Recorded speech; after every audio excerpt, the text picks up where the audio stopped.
Don't know. Maybe. So apparently I have audio. Victoria, hush! Or go upstairs.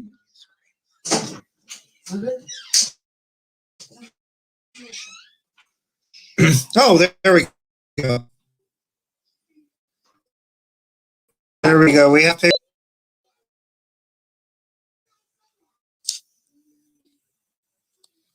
Actually, my wife is sitting right here. Honey, can you hear me? And you can see me. So I guess I should say, hey, y'all. It's Chris with Rockin Farm. How is everybody? Good deal. So, Amy, nice to see you. Surprised you showed up, actually, Amy, now that you're doing like 12 podcasts a week and like 19 YouTube videos a day and writing 12 books.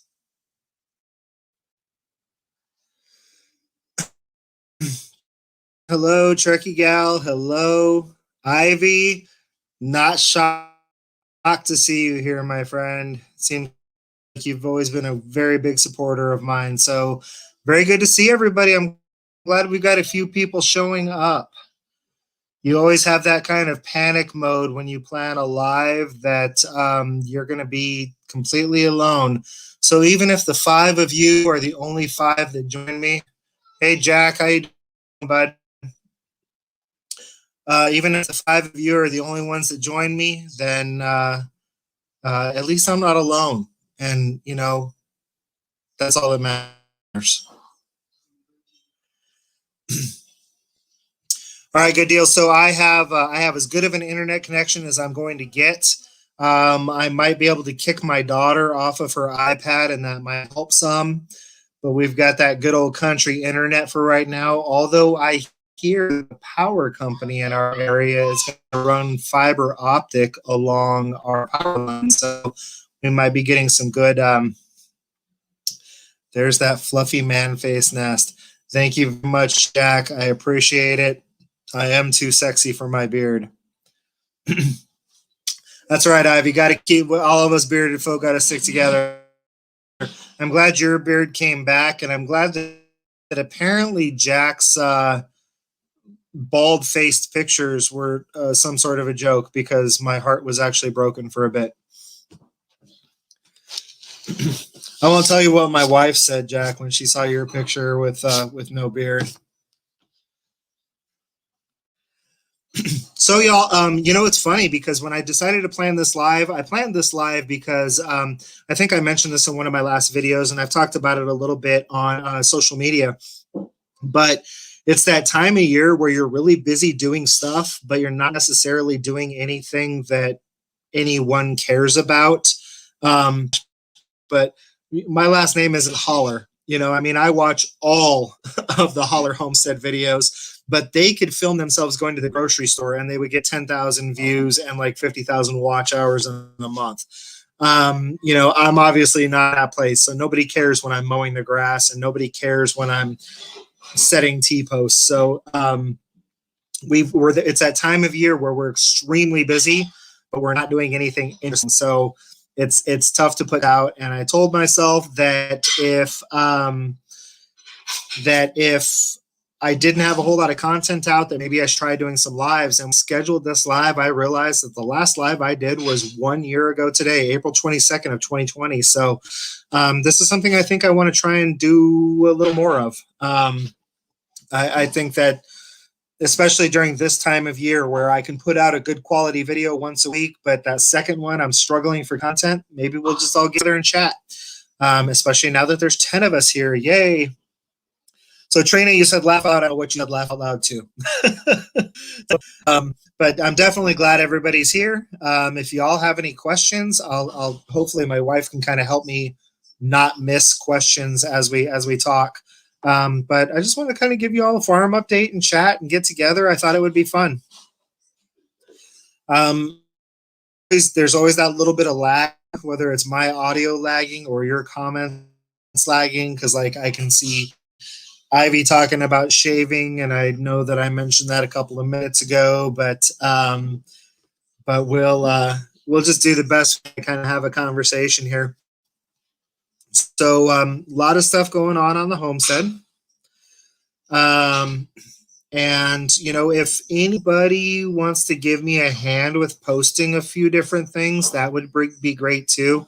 Seems like nobody that's on here right now is my friend, but hopefully some of my new viewers will pop on soon, and they may not know where all I'm connected. So I'm on Instagram. I'm on Facebook. It's Rockin' 8 Farm Friends and Family is my Facebook group. And then Rockin' 8 Farm is my Facebook page. I'm on Twitter. Check out all of our social stuff. The big things that we accomplished recently, I think it was December of last year. We launched our website, rockin8farm.com. I'll admit, I don't do a whole lot of stuff on there yet because we're not like actively selling pork or actively selling, hatching eggs. That I'll be working the website a lot more as we get more stuff ready to go for farm. And I lost my train of thought already. I do this all the time, y'all. I mean, anybody who knows, I know what I was going to say. Big growth on the channel. So during Snowmageddon 2021, or as all of my northern friends call it, winter, I put out a video talking about how we fared through the big, really cold temperatures for Texas. Typically, in most winters, I would say we get down into the 20s 1 or 2 days, but then it always warms back up above freezing, 34, 35 during that day. And this year, we not only got all the way down to 0 degrees, which is just super weird for us, but we were below 30 degrees 24 hours a day for 5 days straight. And that literally the last time anything even remotely like that happened, it was 30 years ago here in Texas. So we've never seen it. But I put out a video about how we fared and how, some ways we prepped and some ways that our preps we could have done better. And apparently that video hit the YouTube algorithm and, got like 4,000 views within a week. And it has also brought me a very steady stream of followers. So I went from like roughly 500 followers to like 730 in the course of a month or so. So the channel has grown a lot. And most of what I see here, it looks like Alaska threw up on Texas. I like that. That is a very, very good comment. And I tell you right now, for those of you that live up north, I will do everything in my power to make sure that Texas does not throw up on your state this summer, because I don't think any of you want 80% humidity and 108 degrees. So I'll do the best to keep our weather down here this summer because I love and care about y'all that are up north. But yeah, I mean, it was a rough winter for everybody. I mean, even the people that are used to cold weather said it got really cold, like way colder than normal. So it was a tough winter and we had a lot of problems, but by and large, we fared very well. That's awesome to know that your channel is growing. Yes, Amy, it is awesome to know that my channel is growing. It's doing well. I mean, I think that I have a style and a personality that some people maybe don't like a whole lot, but there's a lot of people out there that appreciate it. So we'll have to see what happens with us going forward. I want to get to 1,000 subs, not necessarily because of the AdSense. I mean, unless you get to the point where you're at 50, 60, 70,000 subs and have thousands of watch hours, you're not really making a whole lot of money off of YouTube. But if I get to 1,000 hours, then we could be doing something like I could be using my cell phone to go live right now, and we could be taking a walk around the farm. And that's the stuff that I'm really looking forward to, is just all of this stuff that opens up for you once you hit 1,000 subs, even if you don't have the 4,000 watch hours. We are not in Texas currently, but that was the worst winter I've ever seen there. I lived in Texas for half my life, just north of Fort Worth. Good deal. Just north of Fort Worth, so not quite Oklahoma. That's good, because you know what they say here in Texas about Oklahoma. Not good stuff. I've always said that one of the comments that I use around here, but people don't appreciate it all that much, is that Texans love Texas like Kanye West loves Kanye West. Texans love Texas. That is for sure. Chris, on Tuesdays around 6 p.m. Bridge Life on YouTube. You know what, Ivy? I've done that. And he posted one of my videos, and it was kind of cool. It's just I get super busy. Evenings are tough for me. Like, even to come do this tonight, we had to stop. I had to stop in the middle of a project I'm working on and get back inside so that I could get this done. You can probably tell from the window behind me. Actually, window behind me. Here we go. That it's still light outside, So I mean, theoretically, there's stuff I could still be getting done, but I stopped what I was doing, coming here and be with all, which is awesome because I really do enjoy this. But I always remember that I should have done that thing with Ridge Life at about 9 o'clock Tuesday night. But I did go on his little grow and show or whatever it's called. That sounds really dirty, doesn't it? Maybe I should call it something else. But his deal to help grow YouTube channels, I did it once, and I picked up 3 or 4 subs. And they've been people that have continued to watch. So I mean, it was cool. It's not like I regret doing it or I feel like I wasted my time or anything. So, because that's my whole thing too. It doesn't do me a whole lot of good to pick up a ton of subs that aren't watching the channel. If you're not, the occasional view here or there just isn't as important to me, I guess. Watch and grow. There you go. That sounds a lot less dirty. So basically I planned that if nobody showed up, I was just going to kind of do a farm thing off. But now that a few of us are here, I wouldn't be surprised if we don't chat for a while. So does anybody have any questions about what's been going on with us lately, or things that you've seen in our videos and you wonder how they're progressing? I did get a new surprise today. I'm not going to talk about brands. I'm not going to talk about models. I'm not even going to talk about colors, because I want to do a video about it, and that's where y'all will find out about it. But we did get, I will say, a new toy on the farm that was delivered today that is going to make my life a whole lot easier. And I think almost anybody that homesteads knows exactly which toy I'm talking about that makes your life so much easier on the homestead. Like I said, you just have to keep watching my channel if you want to find out what we got. You watch and smush the like buttons. Well, I appreciate you, Ivy. I know that you're one of the people that's stuck with me for the last year, if not longer.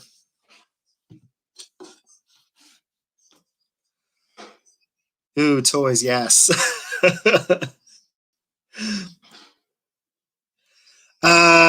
No, Mike, don't ask about my new toy. Mike Johnson, you're one of the few people that knows exactly what my new toy is. Don't ruin the surprise, because I'm going to do a video on it.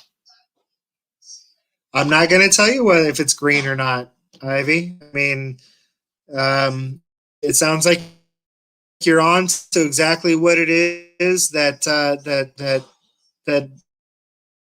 our new toy is, but green, it could be orange, it could be red, it could be blue. I did a lot of research before I ended up picking up our new toy for the farm. All right. So let me see what's going on right now. Well, we are seriously behind on planting the garden. And to be honest with you, I don't feel all that bad about it. Typically, here in Texas, you start your plant starts on Valentine's Day, and you plant your garden on April Fool's Day. Well, we started our tomatoes right before we lost water and everybody started losing electricity, and we were doing, our heater was running 24 hours a day, 7 days a week, just to keep the temperature above 50 in the house. But we did not get our peppers started until about 3 weeks after that. Also, our super cool seed starting system that did so good for us last year, we moved it indoors this year, and then we also had to try a different soil, and our plant starts just did not do good. I had to go to the box stores and buy some starts this year, y'all, because finally, like, I had one tomatillo that took off and got tall and is getting flower in it and is totally ready to go in the garden. And then all the rest of my tomatillos are like that tall and have one leaf. It was the weirdest thing.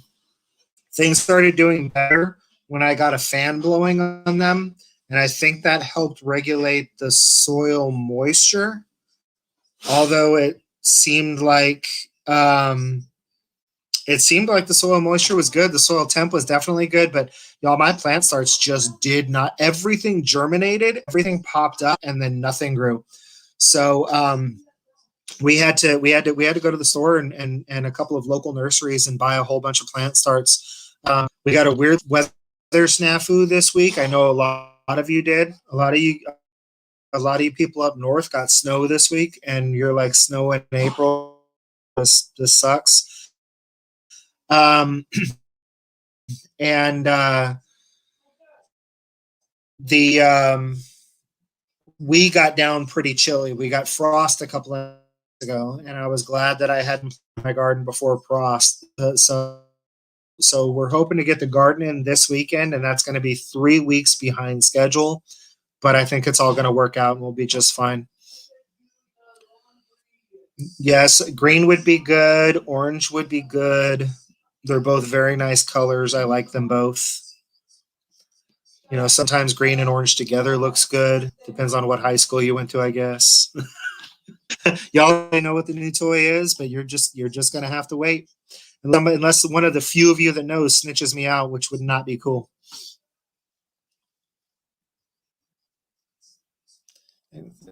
Yeah. Oh, the chicken tractors. Yeah. So anyhow, garden. The cool part is the garden wasn't ready. To we've had a lot of time to do a lot of cool stuff in the garden. So a place where I was growing tomatoes in buckets along the fence last year, we attached a piece of fence to the top of the fence and ran a wire between two posts to attach the top of that fence to. So now that fence is more like 7 feet tall instead of like 4.5. So we can trellis the tomatoes up that fence. We were able to get that done this week. We got all of our tomato cages in the ground, which is what we grow our peppers in. The other where I'm going to grow tomatoes and tomatillos, we got those trusses in. Have all of the prep work done. And the only thing that I haven't done that I would still like to do, but it's because I don't have parts, is I really want to run a fertigation system this year, to where you can just turn on the water and fertilizer automatically being injected to your plants through the irrigation system. But that's going to have to wait. I'll just foliar feed with a sprayer until then. But because we're able to get all the prep work done, now we don't have to do all that prep work on planting day like we have done in the past, which makes for a long day of planting. We're just going to go out there Saturday morning, get some plants in the ground and call it good. And then the garden's going to be looking really good in a few weeks. The chicken tractors, I don't have my chickens in the tractors yet. They're still itty bitties. They're getting to be teenagers, but they're, I don't know, maybe 5 weeks old right now. So they're not too young to be out on pasture. I'm just not in a huge hurry to get them out on pasture because the big room that I have in my barn where I brood and for the early weeks raise chicks is a big room. They have plenty of square footage in there right now. it's not getting stinky in there. They're not, littering the hay too quickly. So I'm not in a hurry to get them out on pasture. But yeah,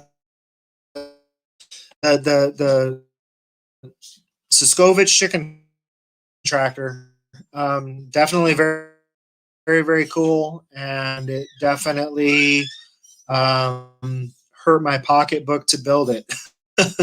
The lumber prices were just insane, and I know this is kind of government conspiracy theorist of me, but I don't think they're going to get any better. My thought is that we are going to continue to see rising lumber prices, and then at some point, our government will subsidize the cost of building materials for uh, inner, inside city limit housing, and it will continue to be expensive for those of us that live outside the cities. That's my guess when I look into my crystal ball. So I think most of the rest of us need to get used to paying a lot for lumber.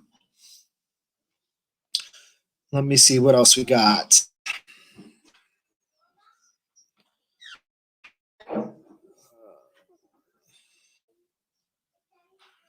We get hornworms here too. They're not bad though. The hornworms aren't too bad here. We go out a couple nights a week with our black lights, and we find them here. We have a horrible problem with the tomato hornworms. We also don't have a really huge problem here in this part of Texas with blight. I think a big part of that is because our summers here in Central Texas are very hot and very dry, so we don't have that humidity level. My little guy just came in. We don't have that high humidity level, and then also the pounding of the rain on the soil, which splashes the blight up onto the plants. So first of all, we have all wood chips in our garden, which kind of keeps the splash from the soil down to a minimum. And then also our summers are just pretty dry, so we don't really have to go with blight. What's up? Hi. You want to say hi since you're here? Okay, good job.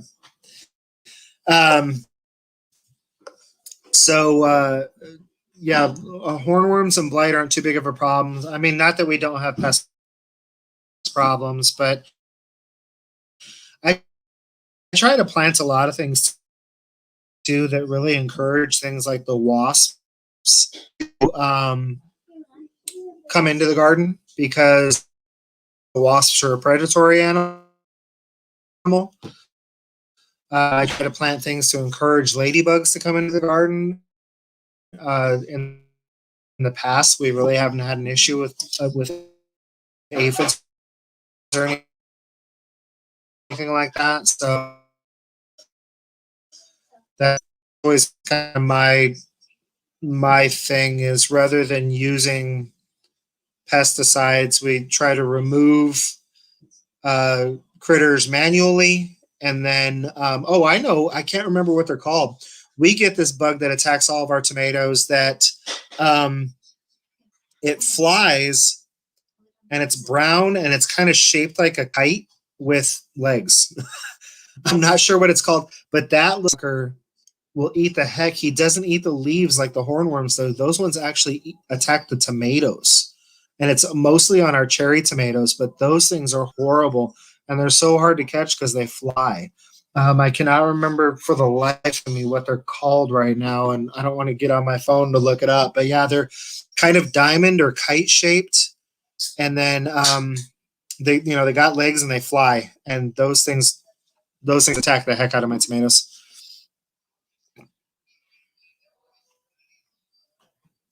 Oh sure, blame it on the wife. That doesn't work too well here. Maybe you can get away with it. 4-year-olds doing math area. Do what you got to do. It's okay. We'll hang out. We'll chat. So let me see. We're talking about the chicken tractors. So I guess let's talk the chickens. They're cute. I'll get some pictures up tomorrow, and I'll get some pictures up on social media tomorrow. They're in their awkward teenage stage, but their feathers are coming in, and these are going to be absolutely beautiful birds. I'm a little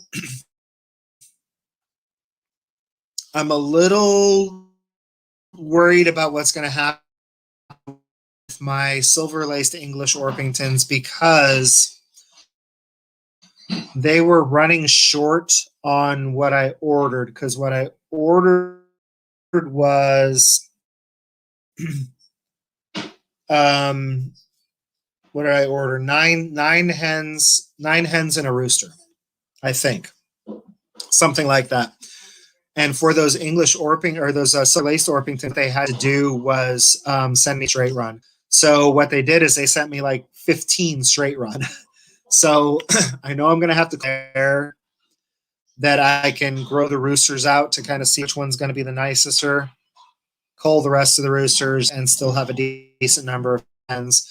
Obviously, if I end up with one hen and one rooster, that doesn't do me a whole lot of good, and that'll be very upsetting. But on the Jubilee Orpingtons, I've got 8 very healthy pullets. I guess you can call them a pullet when they're this little. And I've got a very healthy little rooster, and I'm really looking forward to starting to breed these fancy Orpingtons.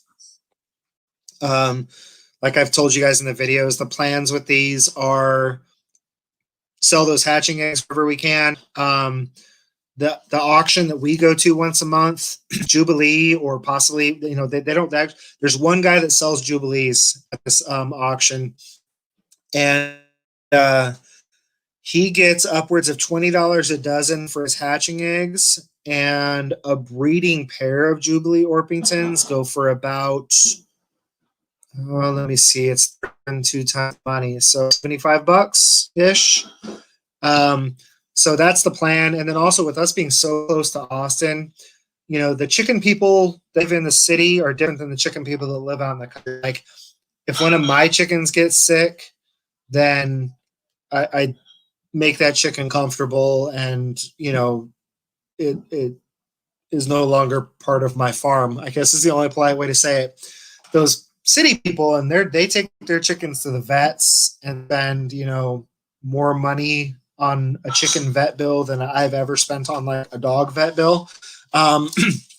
So that's one of the markets that we're really looking for with these fancy backyard flock chickens. I mean, they're really pretty. They have really unique feather patterns. They're Orpingtons. They get the big fluffy butt, and they're just really pretty chickens. So we're going to try and sell the hatching egg, try and sell the chicks, sell the pullets, and then if we have too many hens that have just not sold, or obviously too many roosters, because they're such a nice big-bodied chicken, a quote-unquote dual-purpose breed, that is where we will get our meat birds, and then I don't have to run Cornish cross, nasty, disgusting chickens. We ran the Cornish cross last year. I'm glad I did it. Now I know I can do it. If I don't have to do it again, I'm cool with that, because I was surprised. I was really surprised at how gross of a bird they are. Cornish cross are nasty, nasty little birds. So unless y'all have any more chicken questions, I can move on. I see somebody's asking about the pigs already. Stink bugs, babe. Stink bugs? Yeah. Are they stink bugs? Yeah. Okay. My wife says that they're stink bugs. And I believe everything my wife says. So stink bugs. They attack our tomatoes, and they're hard to catch. So a lot of times we'll go out there and just hose down the water, or get the water hose, put it on blast, and just nail it. And when they hit the ground, that's when we get it. Let me see. If one of our chickens got sick and we called the vet would be like, "What are you doing?" Yeah, that's the difference, Amy. Country folk. I live just kind of on the outskirts. Like my vet my vet is kind of an old school country vet. He doesn't do house calls right now because they're just understaffed. But so he's the vet that will come out and help you birth a calf. But he's also the vet that somebody would bring a chicken into his office and he would end up treating it. So that's the thing about being on the outskirts of a major city. We're we're about 40 minutes from what I would consider as a really big suburb called Round Rock, and right outside of Round Rock is a big suburb called Georgetown, and these suburbs are so massive themselves that they almost just kind of feel city-ish, and we're only 20 minutes from those. So that's why I always talk about us living kind of on the outskirts. Our closest big city is Killeen, Texas, and the biggest reason that Killeen is big is because it's got Fort Hood military bases there.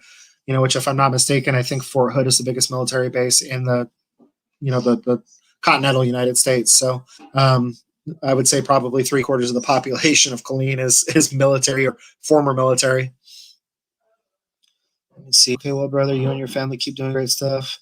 We will meet up one day. It's time for me to get going. So, okay, thank you. Hey, thanks for showing up. I appreciate it. You do what you got to do. Have a good night, and appreciate you stopping by. So, let me see. Pigs are doing great. We decided to move into Idaho pasture pigs. They really checked all the boxes for us. For those of you that aren't familiar with an Idaho pasture pig is, it's a breed that has been being perfected over the last 15-ish years. And it started out with Old Berkshire, Duroc, and Cooney. So like Jack's new pigs, I believe, are a Berkshire Duroc. They look a whole lot like my pigs. The Cooney that you add to it, it improves the personality. These pigs are like dogs.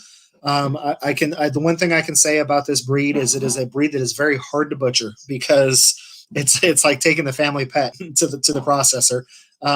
They're just such sweet pigs. And the other thing that the Cooney brings into them is that desire to graze.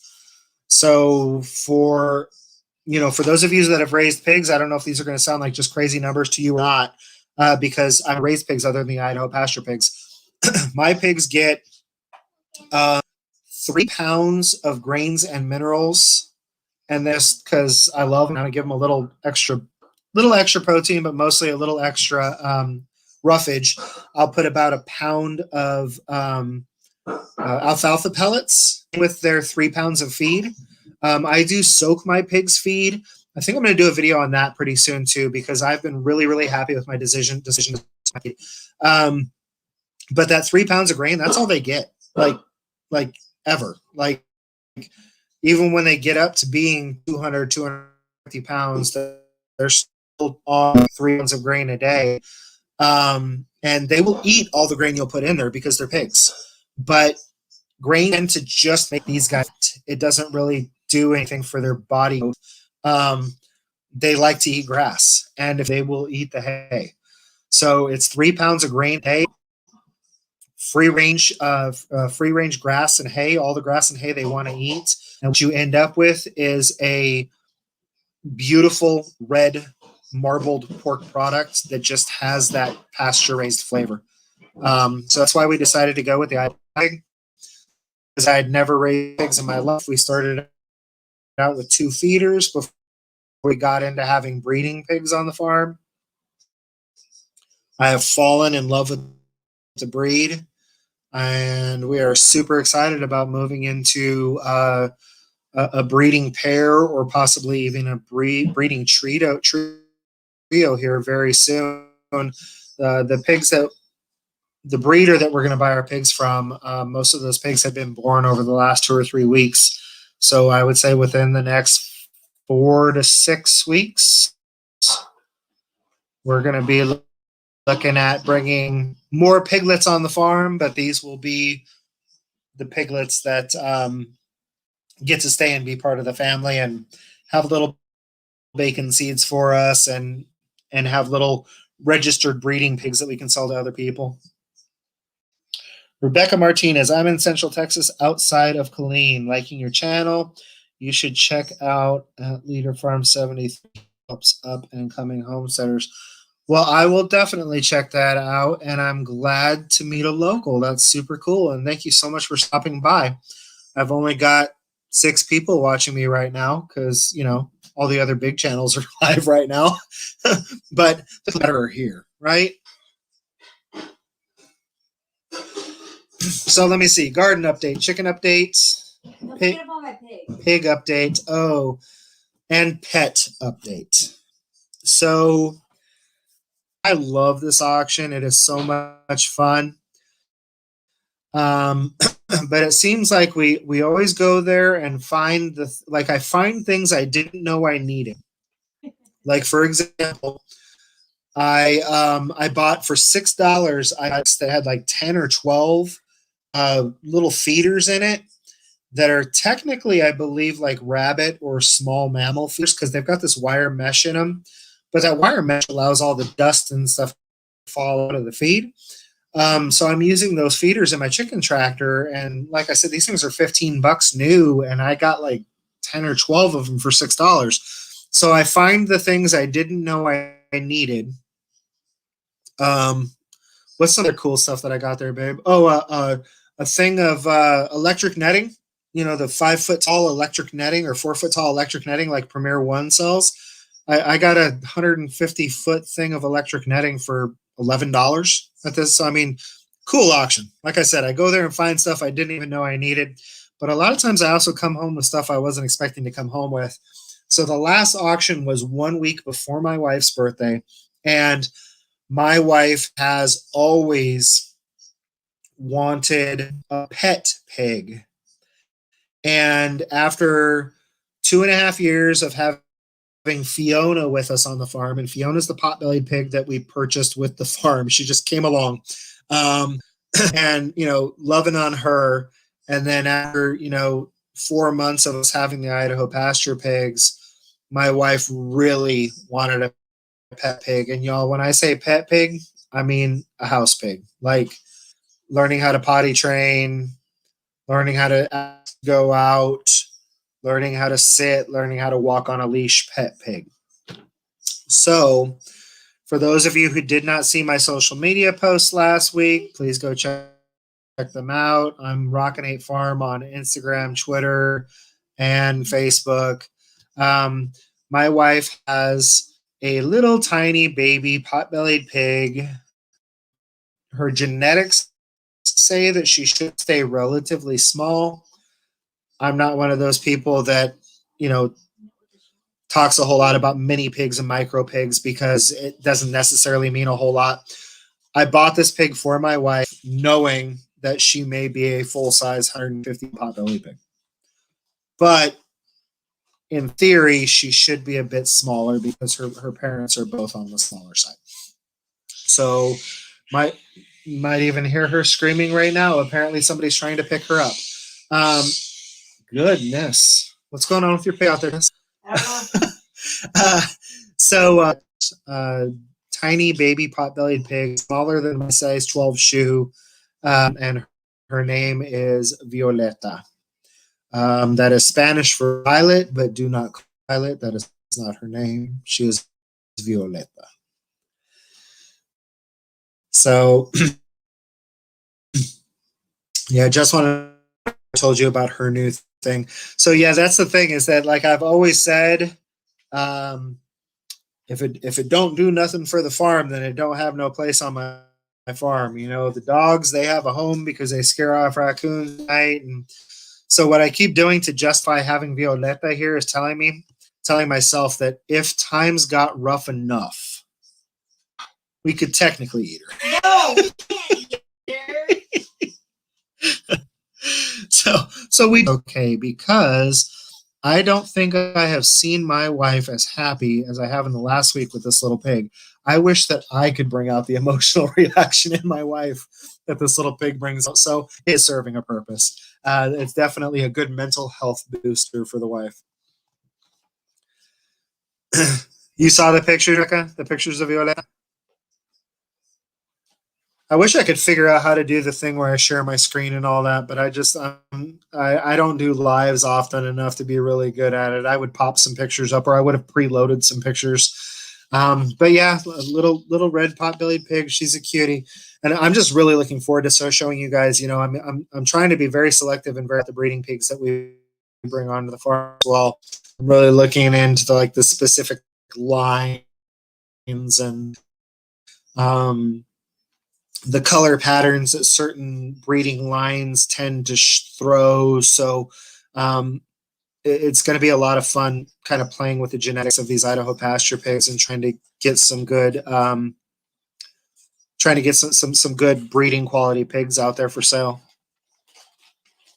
That's right, Amy. It is very important. It's probably the most important thing to me, if we're being totally honest. Gotta hand it to. I have no idea how we find the time to YouTube. You know what, Trina?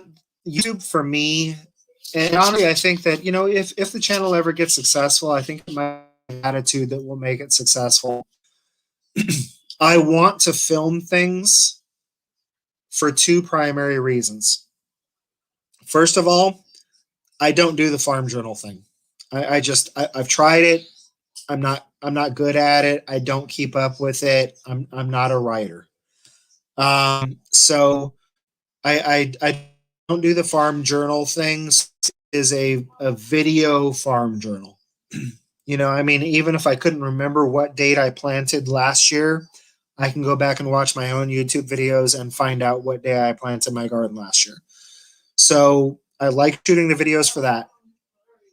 And then also, we moved to Texas from Arizona almost 8 years ago.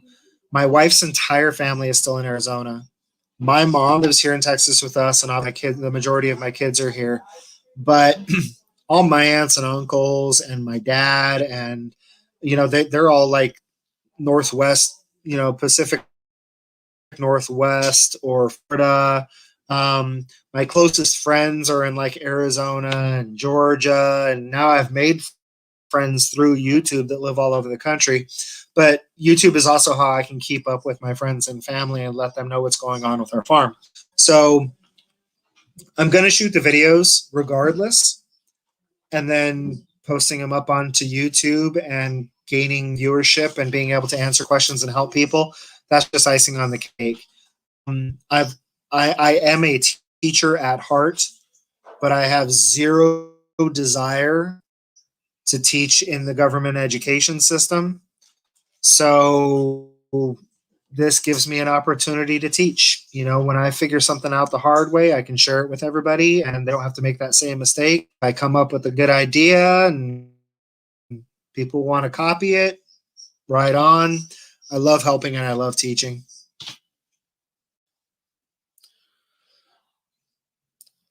So thank you for that little comment, by the way. Gave me something to talk about for a second. So let me see. Talked about garden, talked about pigs, talked about pet pigs, chickens. We added some more to our property recently. They have decided that they do want to stay here. They're not taking off on us, but they're not really melding with the flock of 7 that already existed. So we have like a flock of 5 that roams the property and a flock of 7 that roams the property, and then all 12 of them sleep in the same tree at night. But that's good because they're covering a lot more territory for eating ticks and other bugs that I don't want on my property. And then other than that, we've just got the new toy that I'll be putting out a video pretty soon on. But, you know, we've been trying to do a lot of mudding and beautifying and tree limb trimming and winter repairs. You know, the freezing rain and the snow and the wind loosened up some of the metal sheeting on the barn and the house, and I'm having to go through and screw all that back down. So it's just all this little piddly stuff that nobody necessarily wants to watch because I don't have a 400,000 subscriber channel. Like I said, would pay to watch me go to the grocery store, but but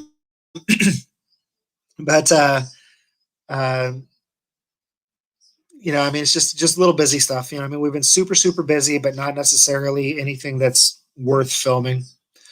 So that's why I like these opportunities to get together and do a live too, though. Get to answer some questions. Let me see. That's a great way to look at it. Teaching on YouTube. I have to say, I appreciate you talking me down when I was mad at YouTube for the change to the TOS and ads. What are you going to do, Amy? I am on alternative social media platforms as well, and that's about all you can really do. Is just make sure that you are not putting all of your eggs in one basket. So, um, you know, YouTube is growing, and all that growth does have a cost. They've got to get their money from somewhere, and let's just say that when I hit the load button to YouTube, my videos are automatically loading to another place too, and that other place is censorship free, and that other place stores my videos in such a way that they will always be available to me. So my eggs are not all in one basket, but the people that I want to teach, the people that I want to help, they're on YouTube. So I guess I'm kind of at the mercy of YouTube, but I can't be upset at YouTube. It's their platform. I mean, technically they're a private company, so they can do whatever I want or whatever they want. And if I want to go, I'm free to do so. But the people who watch my videos are here. So I put up with it. Is what it is. To be fair, Amy, I normally watch both of you exclusively on Odyssey. I'm only on here tonight to first. Well, you know what? That is awesome. I am glad that somebody watches on Odyssey. Because last time I checked, I think I had 2 followers on Odyssey. For me, Odyssey is primarily a place to store my videos on a blockchain so that I know that they won't go away magically one day. I would like to do more Odyssey-specific content, but as Trina, I believe it was Trina, was just pointing out, it's time-consuming to do YouTube. If I'm working on a project and the project takes 3 hours to the project, you can add another hour and a half if I'm trying to film it while I'm doing it. And you've got to edit the video, and then you've got to do all this other stuff. So I don't have any Odyssey original content now because I don't have to do YouTube and Facebook and MeWe and Twitter and TikTok. And, I try. But what I end up doing is kind of focusing on, okay, I'm going to focus on Facebook this week, and I focus on Insta next week, and I'll throw something up on TikTok the week after that because I can't keep up with all of them. I mean, if content creation was my full-time job and video side of it, and then just posting, to social about the video side of it, then maybe. But this farm isn't going to work itself. I still have a full-time job to pay the bills with. We've still got a family. I've still got a wife. Those are people that deserve my attention as well. So I do what I can with the time that I have left over, and a lot of it is kind of the only thing I post on MeWe. The only time I spend on MeWe is when I post a new video. I jump onto MeWe and announce that I posted a new video, and like the 3 people that follow me on MeWe all give me a thumbs up. Post it if you can on Facebook. I'll take a look at it later. I don't remember what I'm posting on Facebook. What did I say 5 minutes ago? Hello, how are you? I'm glad you dropped by.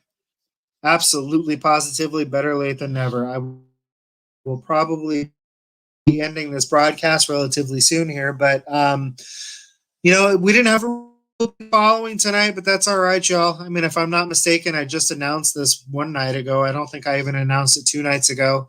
I think I might plan on doing another live next week, and if I do, then I will probably announce it sometime this weekend or Monday so that more people are aware, because there's a lot of people that have, they've always followed my videos. They have always commented on my videos. I get emails from them, and they're not here tonight. So I'm going to assume that I'm going to assume that I just kind of gave a little bit too late a notice. But the cool thing about doing a live is that if 6 of you are watching and we chit chat for an hour, that's 6 watch hours plus whatever anybody watches after that. So as I get closer to 1,000 subscribers, I need to really start thinking about getting those watch hours up. Right, Amy? Watch hours are killing you with your 2-minute videos. Oh, the other platforms. Okay, yeah, I'll do that. I'll post on Facebook all the other places. So, I mean, it's easy. I'm rocking 8Farm on everything. So if there is a social media platform out there, whether it's Odyssey, Twitter, MeWe, I was on Parlor for a while before Parlor got parlored. TikTok, everything is wrong. So you can search up Rockin' 8Farm on anything, and you will find it. On Facebook, my primary where I do a lot, I have a Rockin' 8Farm page, but the Rockin' 8Farm friends and family group is the one that I kind of would really like to see grow more. But I don't think I have a whole lot. So unless my wife starts shouting ideas at me, or unless y'all have some questions, we'll probably kind of start the wrap up process here. I can't believe you're not talking about your special toy. I'm not. I'm not going to give anybody any more hints about my special toy until my video comes out sometime next week. So y'all will just wait and see. The watch hours are tough. Like the watch hours get super easy, I think, Amy. And you get up around 3, 4, 5,000 subscribers. When you're at that like 750 to 1,500, which I'm not even sure where you're at right now because I know you've grown a little bit more again recently. But when you're in that like 750 to 1,500, the rough hours can be tough. The big thing that's killing you, Amy, and it just is what it is, because honestly, I think you're in a niche. I think your little 2-3 minute video awesome because audio content is where it's at. And that's why, like Amy Farmish Kind of Life, you've got the podcast, because people can pop their earbuds in and crank the volume and go mow the lawn and listen to a podcast, or go out into the barn and shovel pig crap and listen to a podcast, or drive on the way to work and listen to a podcast, and do any of that stuff and watch a video. So the fact that I can pick up my phone and watch Farmish Life in 5 that takes somewhere between 3 and 7 minutes and get a really cool update on what's going on your farm, I love that, because I don't have to invest. Not that I wouldn't invest a ton of time in you, Amy, but I don't have to invest a ton of time in you.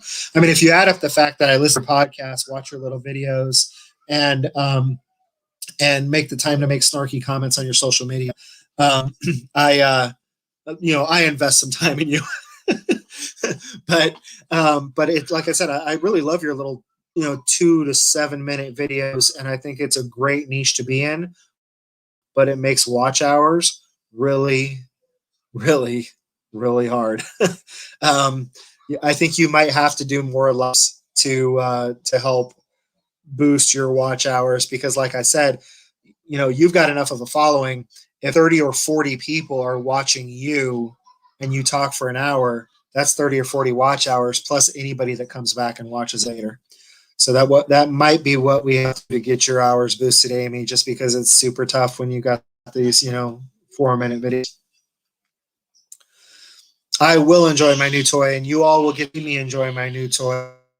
And my new toy is going to save my knees and save my back and make my life so much easier. The only problem is that now I want all of the plugins for my new toy, like all of the plugins for my new toy. So, y'all, any more thoughts? Any more questions? Got the squealing pig out in the living room. That just means somebody's trying to pick her up. She loves to go for walks, and she loves to sit on the bed with you. She wants to cuddle into your arms. That's fine. But if you want to pick her up, she squeals like a piglet. All right, last comments going once. Going twice.